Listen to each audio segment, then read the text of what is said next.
नमस्कार. AGC news धाराशिवमध्ये मी आकाश चव्हाण पुन्हा एकदा आपले सहर्ष स्वागत करतो. दरवर्षीप्रमाणे यावर्षी श्री दत्त मंदिर संस्थान रुईबर या ठिकाणी श्री दत्त महोत्सव खूप मोठ्या प्रमाणात साजरा केला जात आहे.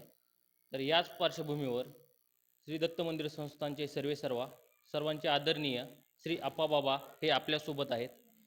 तर उद्याच्या कार्यक्रमाचे काय नियोजन आहे आणि या ठिकाणी परराज्यातून तसेच दुसऱ्या जिल्ह्यातून खूप भाविक या ठिकाणी येतात, तरी त्यांना बाबाजी काय आवाहन करते? नमस्कार बाबाजी.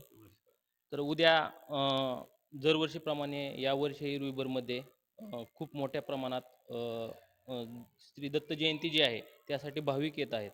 तर त्यांना तुम्ही काय आवाहन कराल? नमस्कार.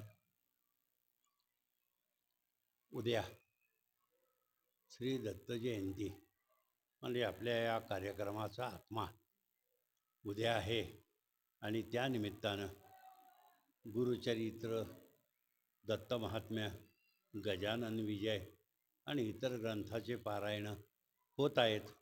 त्याची उद्या पहिल्यांदा सकाळी समाप्ती होईल. त्याच्यानंतर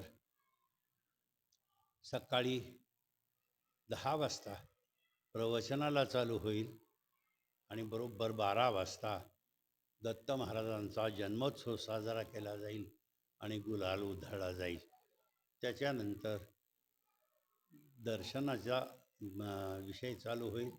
दर्शन तेच महाप्रसाद आणि महाप्रसाद झाला की बाहेर असं होईल. संध्याकाळी सगळे दर्शनाचे लोक झाल्यानंतर पालखीचा कार्यक्रम होईल आणि या पालखीच्या कार्यक्रमामध्ये सुद्धा हजारो भक्त सामील होतील अशी अपेक्षा आहे. या सगळ्या कार्यक्रमाचा जो दंड आहे तो सगळा येणाऱ्या प्रत्येक भाविकावर अवलंबून आहे आणि प्रत्येक भाविकाकडे आहे. तेव्हा प्रत्येक भाविकांना माझं आवाहन आहे की त्यांनी या कार्यक्रमामध्ये तन मन आणि धनानं सहर्ष सहभागी व्हावं अशी विनंती आहे.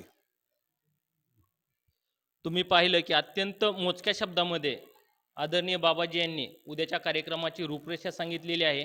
तरी सर्व भक्तांनी उद्या शांततेत कार्यक्रमाला यावं, सर्व कार्यक्रम पाहावा असं बाबाजींनी सांगितलेलं आहे. आकाश चव्हाण, AGC न्यूज, धाराशिव.